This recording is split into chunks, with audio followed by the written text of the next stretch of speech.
dupa itu bukan sekedar menyala dan beraroma wangi. Nah, begitu pentingnya dupa, begitu sangat menentukan keberhasilannya itu. Makanya kami membuat dupa berdasarkan filosofi Satyam, Siwam, Sundaram.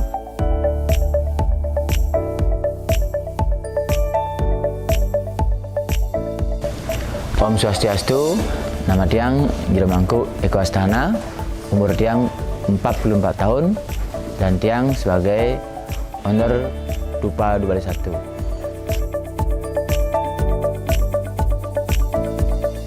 Sejarah Dupa Dubali 1 berawal dari saya terpilih sebagai Giromangku di tahun 1997. Dari itu saya sudah mulai memikirkan pekerjaan yang apa yang cocok buat saya untuk sebagai bekal ngayah di desa. Nah, akhirnya saya Nuna Sico memohon atau berdoa. Setelah itu saya sendiri menemukan inspirasi membuat dupa. Nah, dari inspirasi itu saya kembangkan, saya pelajari bagaimana dupa itu baik bahan, proses, dan lain sebagainya.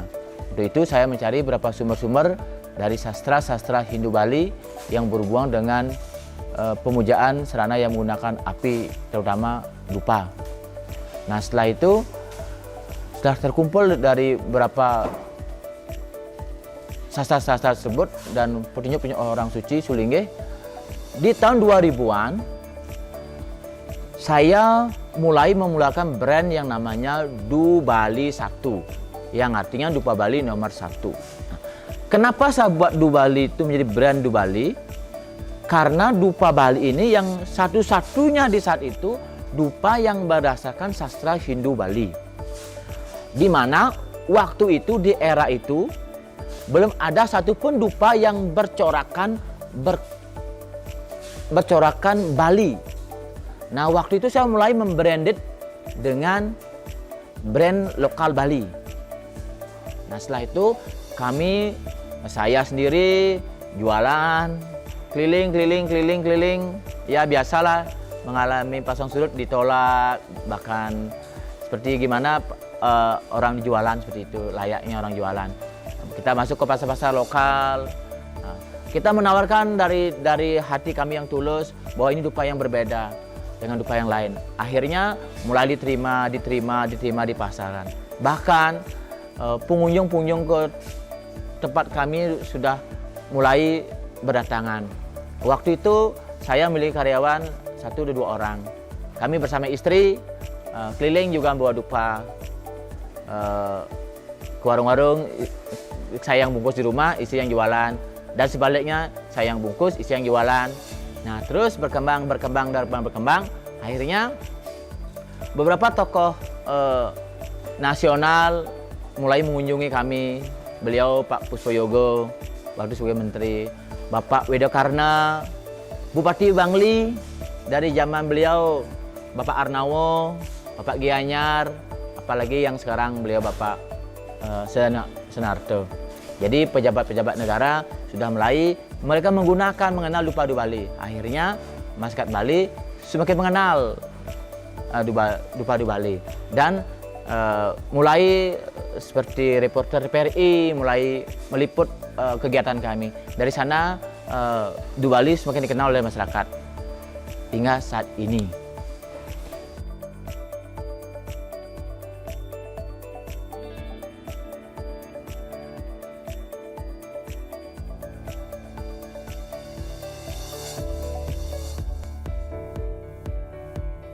Jenis-jenis dupa yang kami telah mampu ciptakan yaitu dari segi tekstur kami sudah mampu menciptakan dupa basah dan kering.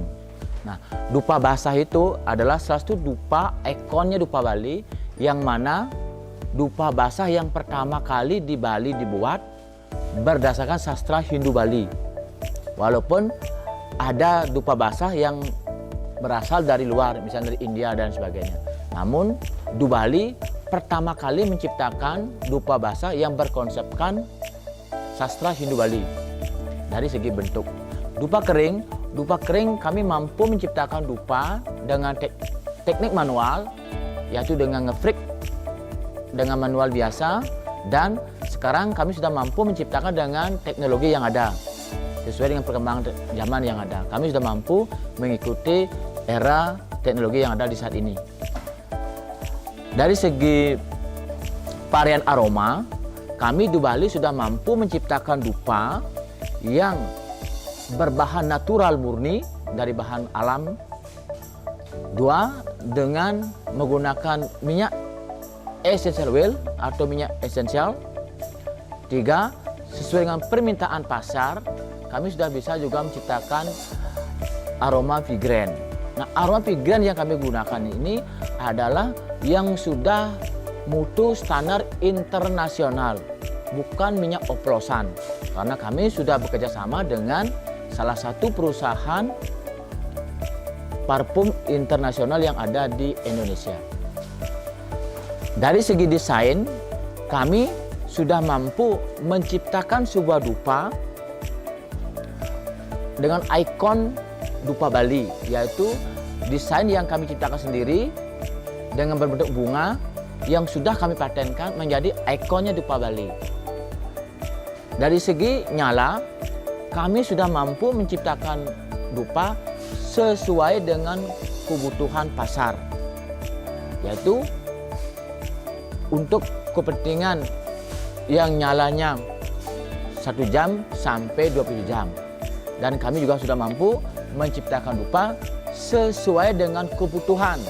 Misalnya untuk umat Hindu pancayatnya, terus untuk di luar Hindu kita sudah mampu menciptakan aromaterapi, kami sudah mampu menciptakan pengharum ruangan, kami sudah mampu menciptakan produk-produk kepentingan tertentu yang bersifat khusus, misalnya untuk pengukupan, untuk keperluan salon.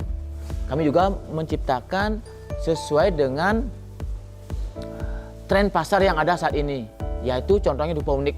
Dupa unik kami ciptakan pertama kali yang ada di Bali, yaitu dupa yang bisa mengeluarkan asap dari bawah dan atas. Nah, sekian banyak varian dupa yang telah kami ciptakan. Dupa di Bali dibuat berdasarkan konsep Satyam Siwam Sundaram. Dari filosofi ini, kami membuat dupa berpegang penuh pada sastra-sastra Hindu Bali. Karena setelah saya pelajari, kebetulan saya seorang Jiremangku, dupa itu bukan sekedar menyala dan beraroma wangi.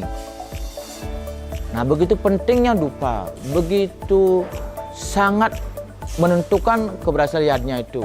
Makanya kami membuat dupa berdasarkan filosofi Satyam Siwam Sundaram. Satyam, dalam Satyam ini bahan kami benar-benar ada sesuai dengan sastra itu. Misalnya bahan kami benar-benar dalam sastra itu disebutkan harus memakai cendana, ada unsur cendana, ada unsur bunga, ada unsur kemenyan, ada unsur astanggia. Dari segi bahan. Dari segi bahan itu disebutkan dalam sastra ada dari unsur gunung, ada dari unsur laut. Dari pohon itu dari akar, kulit, bunga, dan getah. Termasuk juga dari unsur binatang yang ada di situ. Nah, bahan kami benar-benar ada di situ. Berisi mengandung bahan tersebut. Sehingga satyamnya benar-benar bahan sesuai dengan sastra. Siwam, dalam proses pembuatan dupa, kami sangat memperlakukan bahan-bahan ini dengan sebuah kesucian. Dari proses pembuatannya dan proses mendapatkan bahan bakunya.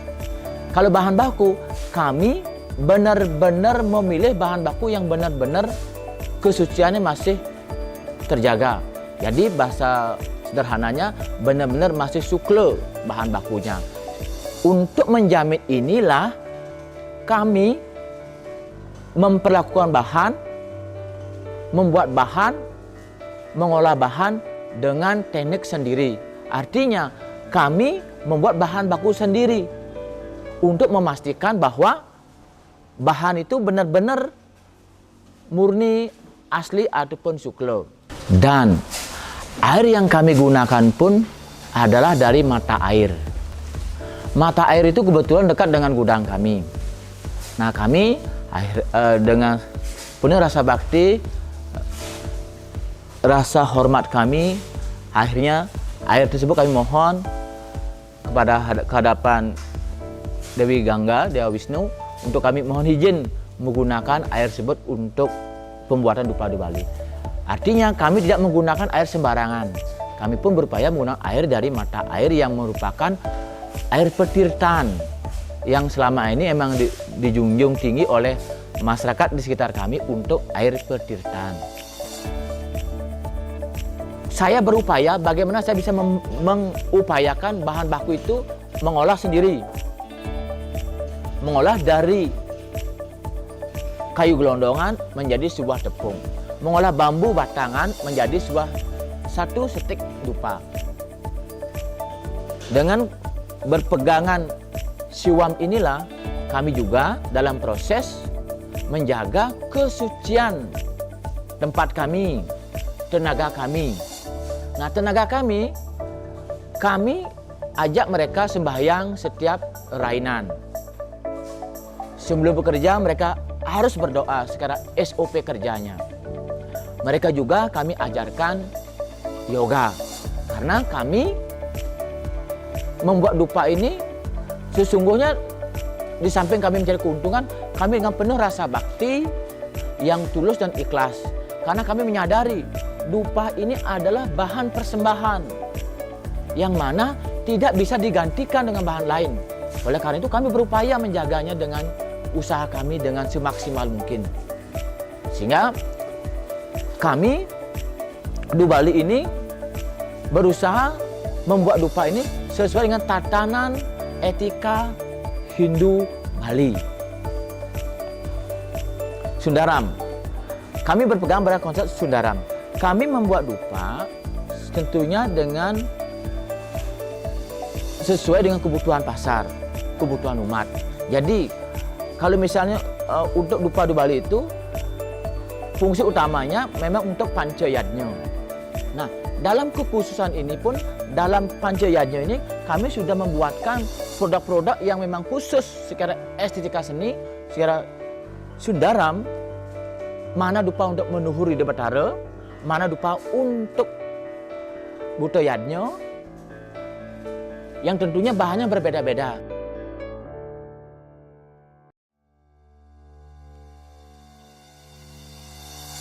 Nah, kami di Bali sudah memiliki konsep yang mendasar yang seperti itu. Oleh karena itulah kami sendiri satu-satunya hingga saat ini di Bali yang memiliki mesin pengolah tepung kayu. Yang mengolah kayu gelondongan menjadi sebuah tepung hanya di Bali yang memiliki. Nah, kami itu alasan kuat kami untuk memiliki mesin itu, untuk membuat mesin tersebut. Nah, sehingga kami mampu menciptakan sebuah keunggulan yang benar-benar unggul dari produk yang lain. Nah, di samping kami berpegang pada konsep Satyam, filosofi Satyam Siwam Sundaram, kami juga memiliki niat yang tulus dan ikhlas membuat dupa ini, dan kami selalu mendoakan yang menjual dupa di Bali, yang memakai dupa di Bali, dan yang mengerjakan dupa di Bali. Itu sudah menjadi budaya kami di Bali. Kami harus mendoakan siapapun yang menjual dupa itu, yang memakai dupa itu, dan yang membuat tentunya. Agar beliau dilindungi oleh Yang Maha Kuasa, dimudahkan dalam hidupnya, dan tentunya dilimpahkan rezeki. Nah, keunggulan yang lain, dupa di Bali berbahan baku 90% lokal Bali. Cuma kita tidak memiliki kemenyan saja satu. Nah, kemenyan inilah yang masih kita datangkan dari Pulau Sumatera. Nah, ini menjadi sebuah keunggulan buat masyarakat Bali. Orang-orang Bali membeli dupa dengan tanpa sadar sudah membantu masyarakat Bali untuk mengajarkan Bali. Karena tenaga kami juga 100% orang Bali, berbahan baku lokal Bali. Artinya Sumatera Bali yang memiliki bahan baku kita bisa beli, mereka bisa dapat manfaat dari usaha kita. Itu keunggulan yang mendasar. Kalau keunggulan varian aroma, kami sudah memiliki aroma yang natural sesuai keinginan pasar yang ada. Kami memiliki aroma essential oil yang dikenal EO. Bagi konsumen yang suka aroma yang tajam, keras, kami memiliki Vigren. Vigren kami, Vigren yang berstandar internasional, di mana disebutkan di situ aman digunakan. Tidak asal-asalan kita mengoplos, tidak. Kita punya standar yang sudah kerjasama dengan perusahaan yang bertaraf ISO internasional.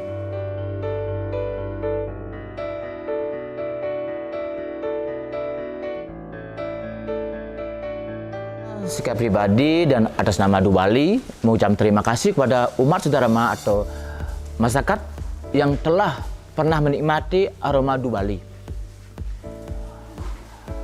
Berkat umat Sudarma, berkat masyarakatlah yang telah mendukung Dubali berkembang hingga saat ini.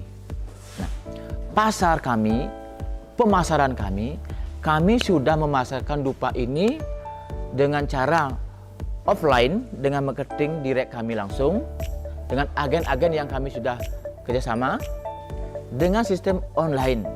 Nah, di zaman digitalisasi seperti sekarang ini, masyarakat sangat mudah sekali mendapatkan Dubali dengan mengklik di Google, di Facebook, di TikTokan. Di era zaman sekarang, kami sudah berusaha untuk mengikuti tren pasar yang ada untuk membantu masyarakat mendapatkan Dubali dengan cara yang mudah dan aman. Dan kalau pasar, terima kasih pula kami ucapkan hari ini, pasar Dubali hampir sudah di seluruh Indonesia, apalagi Bali. Saya mengucap terima kasih atas kepercayaannya. Semoga Anda semua, masyarakat semua, diberkati dengan menggunakan dupa Dubali.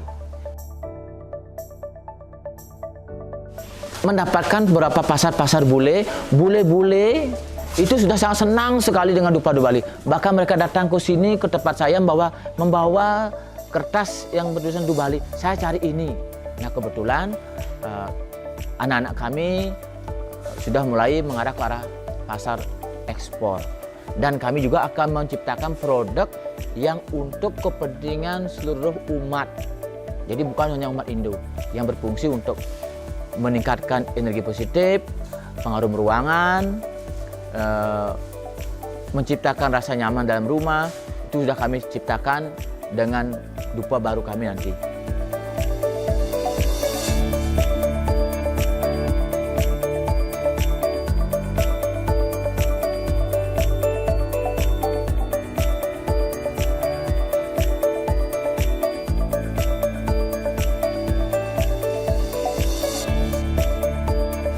Demikianlah secara singkat dupa Dubali. Dubali artinya dupa Bali nomor 1. Seperti tadi saya sampaikan, dupa Bali yang berkonsepkan sastra Hindu Bali, berpegang pada filosofi Satyam Siwam Sundaram. Dan kami memiliki visi yang mulia, memuliakan yang memakai dupa Dubali, yang menjual dupa Dubali, yang menggunakan dupa Dubali. Semoga semua diberkati oleh Yang Maha Kuasa. Tiang Sinap untuk Pramu Santi. Om Santi Santi Santi Om.